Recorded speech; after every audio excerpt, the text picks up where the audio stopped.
Assalamualaikum warahmatullahi wabarakatuh. Halo guys, bertemu lagi dengan saya Dewi Nurtani dalam pelajaran ekonomi. Sebelum memulai pelajaran hari ini, kita berdoa dulu yuk. Let's open our program by reciting Basmalah together. Bismillahirrahmanirrahim.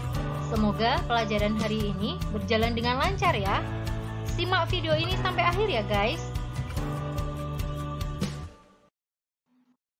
Jika pada bab yang dahulu kita sudah mempelajari tentang APBN, dan di dalam APBN tersebut sudah disebutkan bahwa penerimaan negara yang paling besar adalah dari sektor pajak. Nah, pada pertemuan kali ini mari kita mempelajari tentang pajak. Adapun kompetensi dasar pada pertemuan kali ini adalah menganalisis perpajakan dalam pembangunan ekonomi serta menyajikan hasil analisis fungsi dan peran pajak dalam pembangunan ekonomi. Kita mulai dari pengertian pajak ya. Menurut Undang-Undang Nomor 28 Tahun 2007 tentang Ketentuan Umum dan Tata Cara Perpajakan menyatakan bahwa pajak adalah kontribusi wajib pajak kepada negara yang terutang oleh pribadi atau badan yang bersifat memaksa berdasarkan undang-undang dengan tidak mendapatkan imbalan secara langsung dan digunakan untuk keperluan negara bagi sebesar-besarnya kemakmuran rakyat. Sehingga berdasarkan definisi tersebut dapat disimpulkan bahwa ciri-ciri pajak yang pertama, pajak merupakan iuran wajib yang dibayarkan oleh wajib pajak kepada negara. Yang kedua, pembayaran pajak didasarkan pada norma-norma hukum. Yang ketiga, pajak merupakan sumber pembiayaan pengeluaran kolektif. Yang keempat, pajak bisa digunakan sebagai sarana untuk meningkatkan kesejahteraan umum. Yang kelima, balas jasa atas pembayaran pajak tidak diberikan secara langsung. Ada 3 unsur pajak yang harus kalian ketahui. Yang pertama adalah subjek pajak. Subjek pajak adalah orang pribadi atau badan yang menurut ketentuan peraturan perundang-undangan perpajakan ditentukan untuk melakukan kewajiban perpajakan, termasuk pemungut pajak atau pemotong pajak tertentu. Misalnya seperti pegawai, kemudian pengusaha ataupun perusahaan atau badan usaha. Nah, ini termasuk kategori subjek pajak. Yang kedua adalah objek pajak. Objek pajak adalah sesuatu yang dikenakan pajak. Misalnya seperti penghasilan seseorang yang melebihi jumlah tertentu. Nah, kalau penghasilannya melebihi jumlah tertentu, maka akan kena pajak. Contoh lain kendaraan, ini pasti ada pajaknya kendaraan, juga termasuk rumah. Nah, ketiga ini adalah kategori objek pajak. Kemudian unsur yang ketiga yaitu tarif pajak. Tarif pajak itu adalah ketentuan besar kecilnya pajak yang harus dibayar oleh wajib pajak terhadap objek pajak yang menjadi tanggungannya. Nah, ini contoh tarif pajak untuk pajak penghasilan seperti ini. Jadi penghasilan sekian kena tarifnya sekian, penghasilan sekian kena tarifnya sekian. Nah, ini adalah contoh dari tarif pajak. Adapun macam-macam fungsi pajak, yang pertama, pajak berfungsi sebagai anggaran atau budgeter. Di sini, pajak digunakan untuk membiayai pengeluaran-pengeluaran negara karena untuk menjalankan tugas-tugas rutin negara dan melaksanakan pembangunan. Jadi, negara itu membutuhkan biaya. Nah, biaya itu dapat diperoleh dari penerimaan pajak. Yang kedua, fungsi yang kedua yaitu fungsi mengatur atau reguleran. Di sini pemerintah bisa mengatur pertumbuhan ekonomi melalui kebijaksanaan pajak. Dengan fungsi mengatur ini, pajak bisa digunakan sebagai alat untuk mencapai tujuan. Nah, yang ketiga, pajak juga berfungsi sebagai stabilitas. Maksudnya, dengan adanya pajak, pemerintah memiliki dana untuk menjalankan kebijakan yang berhubungan dengan stabilitas harga, sehingga inflasi dapat dikendalikan. Hal ini bisa dilakukan antara lain dengan jalan mengatur peredaran uang di masyarakat, pemungutan pajak, serta penggunaan pajak yang efektif dan efisien. Nah, fungsi yang keempat yaitu fungsi redistribusi pendapatan. Di sini, pajak yang sudah dipungut oleh negara akan digunakan untuk membiayai semua kepentingan umum, termasuk juga untuk membiayai pembangunan, sehingga dapat membuka kesempatan kerja yang pada akhirnya dapat meningkatkan pendapatan masyarakat. Dalam memungut pajak, harus memenuhi syarat-syarat sebagai berikut ya. Yang pertama yaitu syarat keadilan. Maksudnya, pajak itu dikenakan secara umum dan merata, berdasarkan undang-undang dan disesuaikan dengan kemampuan masing-masing individu. Selain itu, diberikan hak bagi wajib pajak untuk mengajukan keberatan ataupun penundaan pembayaran dan dapat mengajukan banding kepada Majelis Pertimbangan Pajak jika sekiranya ada ketidakmampuan membayar pajak. Yang kedua yaitu syarat yuridis. Maksudnya, pajak itu telah diatur dengan berbagai undang-undang. Nah, hal itu akan memberikan jaminan hukum, baik bagi negara maupun bagi warganya. Yang ketiga yaitu syarat ekonomi. Pada syarat ini, pemungutan pajak tidak boleh mengganggu kelancaran kegiatan produksi dan perdagangan, sehingga tidak menimbulkan kelesuan perekonomian masyarakat. Syarat yang keempat yaitu syarat finansial. Maksudnya, biaya pemungutan pajak tidak lebih besar dari hasil pungutan pajak. Contohnya, untuk memungut pajak membutuhkan biaya 100.000, padahal pajak yang dipungut hanya 10.000. Nah, berarti hal tersebut tidak memenuhi syarat finansial. Jadi, biaya pungutnya tidak boleh lebih besar dari pajak yang dipungut. Nah, syarat yang kelima yaitu syarat kesederhanaan. Maksudnya, pemungutan pajak itu harus sederhana agar dapat dipahami oleh wajib pajak, sehingga wajib pajak atau masyarakat lebih mudah untuk menghitung sendiri dan mendorong masyarakat dalam memenuhi kewajibannya dalam membayar pajak. Ada 3 sistem dalam pemungutan pajak. Yang pertama yaitu Official Assessment System. Nah, pada sistem pemungutan pajak ini memberikan wewenang kepada pemerintah untuk menentukan besarnya pajak yang terutang oleh wajib pajak. Jadi, ciri-cirinya pada sistem ini, wewenang untuk menentukan besarnya pajak terutang itu ada pada pemerintah. Nah, yang kedua, wajib pajak. Wajib pajak itu tadi ya, ada perorangan, kemudian pengusaha ataupun perusahaan, dia bersifat pasif, sifatnya hanya pasif atau menunggu. Ciri yang ketiga, utang pajak itu timbul setelah dikeluarkan surat ketetapan pajak oleh pemerintah. Jadi nunggu ada surat dulu dari pemerintah, baru wajib pajak membayar. Itu kalau menggunakan sistem ini. Nah, sistem yang kedua yaitu Self-Assessment System. Sistem ini memberikan wewenang kepada wajib pajak untuk menentukan sendiri besarnya pajak yang terutang. Jadi, ciri-ciri pada sistem ini, wewenangnya untuk menentukan besarnya pajak terutang itu ada pada wajib pajak. Nah, sangat berbeda ya dengan yang pertama tadi. Kalau yang pertama tadi, wewenang untuk menentukan besarnya pajak ada pada pemerintah. Sedangkan untuk sistem yang kedua, wewenang menentukan pajak ada pada wajib pajak. Sehingga wajib pajak ini bersifat aktif. Mulai dari menghitung besarnya pajak, menyetor, bahkan melaporkan pajak terutangnya. Nah, ciri yang ketiga, pemerintah itu tidak ikut campur. Jadi pemerintah pada sistem ini hanya mengawasi saja. Sistem yang ketiga yaitu withholding system. Maksudnya pada sistem ini, pemungutan pajak memberikan wewenang kepada pihak ketiga. Pihak ketiga yang dimaksud ini bukan pemerintah ataupun wajib pajak. Nah, wewenang itu untuk menentukan besarnya pajak yang terutang oleh wajib pajak. Jadi, ciri-cirinya, wewenang dalam menentukan besarnya pajak yang terutang itu ada pada pihak ketiga. Tapi dengan catatan ya, pihak ketiga itu bukan pemerintah ataupun wajib pajak. Pemungutan pajak dapat dilakukan berdasarkan 3 asas.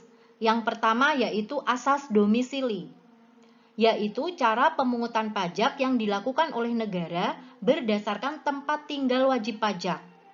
Menurut asas ini, wajib pajak yang bertempat tinggal di Indonesia akan dikenakan pajak atas segala penghasilannya, baik penghasilan yang didapat di Indonesia maupun penghasilan yang didapatkan dari luar negeri. Asas yang kedua yaitu asas sumber. Maksudnya, cara pemungutan pajak itu dilakukan oleh negara berdasarkan sumber pendapatan tanpa melihat tempat tinggal. Jadi, wajib pajak menurut asas ini adalah bagi siapapun yang memperoleh penghasilan di Indonesia, maka akan dikenakan pajak sekalipun tempat tinggalnya di luar negeri. Sebagai contoh nih, tenaga kerja asing yang bekerja di Indonesia, maka dari penghasilan yang didapat di Indonesia akan dikenakan pajak oleh pemerintah Indonesia. Nah, asas yang ketiga yaitu asas kebangsaan. Maksudnya, cara pemungutan pajak ini dilakukan oleh negara berdasarkan kebangsaan wajib pajak. Sebagai contoh, setiap warga negara asing yang bertempat tinggal di Indonesia harus membayar pajak. Adapun macam-macam pajak, yang pertama dilihat dari sisi sistem pemungutannya. Nah, dari sistem pemungutannya ini, yang pertama ada pajak langsung.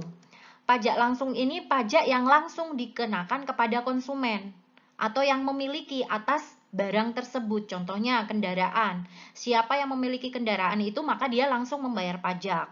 Kemudian penghasilan. Ketika memperoleh penghasilan dalam jumlah tertentu, maka secara otomatis penghasilannya akan dikurangi dengan pajak penghasilan. Juga yang memiliki rumah ataupun bangunan, maka akan dikenakan pajak bumi dan bangunan. Maka akan menyetorkan, yang memiliki bangunan ini akan menyetorkan PBB tadi, pajak bumi dan bangunan. Nah, yang kedua yaitu pajak tak langsung. Pajak tak langsung ini maksudnya, pajaknya itu sebenarnya yang membayar itu konsumen, tetapi yang menyetorkan adalah produsen. Contohnya, misalnya kalau kalian makan di warung cepat saji, saya yakin di struknya ada seperti ini ya, ada tax. Nah, tax ini adalah pajak yang dibayar oleh konsumen di dalam struk pembayaran. Sudah termasuk dalam struk pembayaran. Tetapi nanti yang menyetorkan pajak itu adalah produsen. Nah, ini adalah yang dimaksud dengan pajak tak langsung. Juga seperti materai seperti ini. Ini adalah pajak tak langsung. Kemudian, macam-macam pajak yang kedua dilihat dari lembaga pemungutannya. Siapa yang memungut? Yang pertama adalah pajak pusat. Berarti yang memungut itu pusat dan hasilnya juga disetorkan ke pemerintah pusat. Contohnya adalah pajak penghasilan, kemudian pajak atas barang-barang ekspor, kemudian pajak kekayaan atau tadi pajak bumi dan bangunan. Kemudian ada pajak daerah. Nah, pajak daerah ini berarti yang memungut adalah pemerintah daerah. Nanti hasilnya juga disetorkan ke pemerintah daerah. Contohnya kendaraan. Kendaraan kemudian ada pajak reklame, kemudian ada pajak radio, dan lain sebagainya. Nah, yang ketiga berdasarkan sifatnya. Berdasarkan sifatnya ini yang pertama adalah pajak subjektif. Contohnya adalah pajak penghasilan. Yang kedua adalah pajak objektif. Ini untuk pajak objektif itu meliputi pajak pertambahan nilai dan pajak penjualan atas barang mewah. Jadi kalau menjual barang-barang mewah ini kan pasti kena pajak. Kemudian kalau membeli barang-barang di atas 2 juta pasti kena PPN. PPN itu pajak pertambahan nilai. Nah, ini dua ini kategori pajak objektif. Berikut beberapa macam tarif pajak. Yang pertama yaitu tarif pajak progresif. Tarif pajak progresif adalah tarif pemungutan pajak dengan persentase pajak yang semakin meningkat, mengikuti pertambahan jumlah pendapatan yang dikenakan pajak. Nah, ini contohnya. Jadi ketika penghasilannya semakin meningkat, misalnya 50 juta, maka tarif pajaknya hanya 5%. Tapi ketika penghasilannya naik, ada di antara 50 sampai 250 juta, maka tarifnya juga ikut naik. Nah, semakin naik jika pendapatannya semakin naik. Tarifnya ikut naik terus, berarti ini masuk ke tarif pajak progresif. Contohnya memang pajak penghasilan seperti ini. Nah, yang kedua yaitu tarif pajak degresif. Tarif pajak degresif ini adalah tarif pemungutan pajak dengan persentase yang semakin mengecil, dengan semakin besarnya jumlah pendapatan yang dikenakan. Jadi walaupun jumlah pajaknya itu semakin naik dari 200 menjadi 300, dari 300 naik menjadi 500, tapi tarifnya justru semakin mengecil. Nah, metode seperti ini berarti menggunakan tarif pajak yang degresif. Nah, yang ketiga yaitu tarif pajak proporsional. Tarif pajak proporsional adalah tarif pemungutan pajak dengan persentase tetap berapapun jumlah pendapatan yang digunakan sebagai dasar pengenaan pajak. Jadi, berapapun jumlah kena pajaknya, tarifnya tetap 5% terus. Jadi kalau misalnya contoh ya ini 1 juta dikenakan 5% berarti pajaknya 50.000. Kalau 2 juta berarti pajaknya 100.000. Nah, 100.000 didapat dari mana? Dari 5% kali 2 juta. Nah, ini persentasenya tetap. Walaupun besaran kena pajaknya ini terus berubah atau terus naik ataupun turun, tapi persentasenya tetap. Yang keempat yaitu tarif pajak tetap. Nah, tarif pajak tetap ini adalah tarif berupa jumlah yang tetap terhadap berapapun jumlah yang dikenakan pajak, sehingga besarnya pajak yang terutang tetap. Dengan demikian, besarnya pajak yang terutang tidak bergantung pada jumlah yang dikenakan pajak. Nah, ini contohnya. Misalnya membeli barang dengan harga 20 juta, maka hanya dikenakan pajak 6.000. Nah, biasanya kalau seperti ini tuh contohnya materai ya. Jadi membeli barang harganya 20 juta, materainya 6.000. Membeli barang dengan harga 30 juta, maka biaya materainya juga 6.000. Jadi berapapun dasar pengenaan pajak ini, jumlah pajaknya tetap. Jadi tidak menggunakan tarif lagi dia. Jadi langsung menggunakan angka atau besaran pajak. Ternyata dalam pemungutan pajak itu terdapat beberapa hambatan. Nah, hambatan-hambatan yang muncul dalam pemungutan pajak, contohnya yang pertama yaitu perlawanan pasif.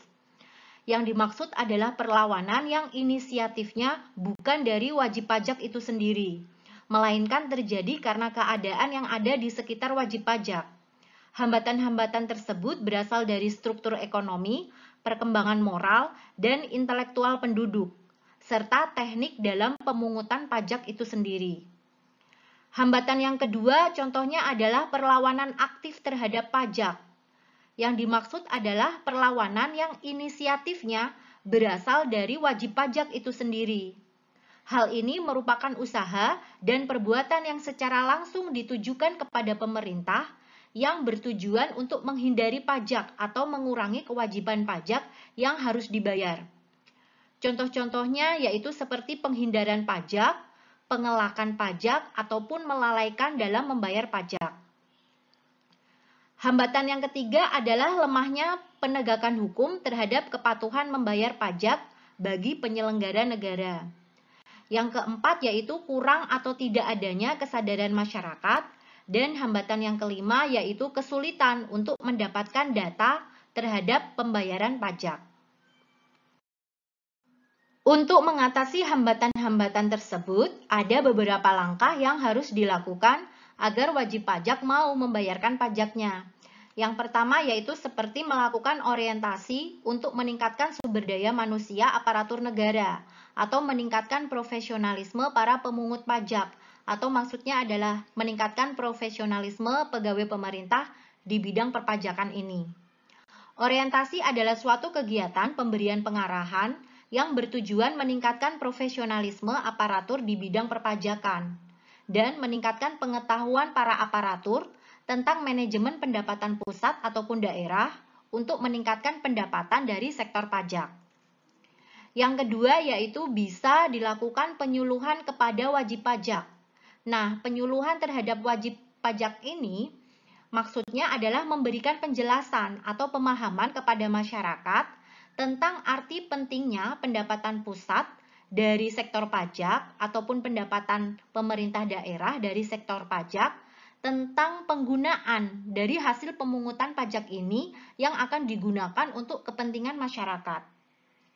Yang ketiga yaitu bisa melakukan evaluasi hasil sosialisasi pajak daerah. Maksudnya, evaluasi hasil sosialisasi pajak daerah adalah suatu kegiatan penilaian dan pengukuran sejauh mana keberhasilan dari pelaksanaan pajak daerah yang dilakukan oleh dinas-dinas pemungut pajak. Yang ketiga, sinkronisasi ketentuan antara pihak bank dan DJP sangat diperlukan agar terwujudnya kepatuhan masyarakat untuk membayar pajak. Jadi antara pihak bank dan DJP itu adalah Dinas Perpajakan, harus disinkronkan terhadap kepatuhan masyarakat untuk membayarkan pajak. Guys, jika kalian sudah memahami materi ini, saya sarankan agar kalian mempelajari bagaimana cara menghitung pajak penghasilan, menghitung pajak bumi dan bangunan, dan juga menghitung pajak pertambahan nilai. Linknya bisa kalian lihat di kolom deskripsi ya. Terima kasih sudah menyimak video ini sampai akhir. Let's close our program by reciting Hamdalah together. Alhamdulillahirabbil alamin. Semoga pelajaran hari ini bermanfaat ya. Wassalamualaikum warahmatullahi wabarakatuh. Salam equilibrium.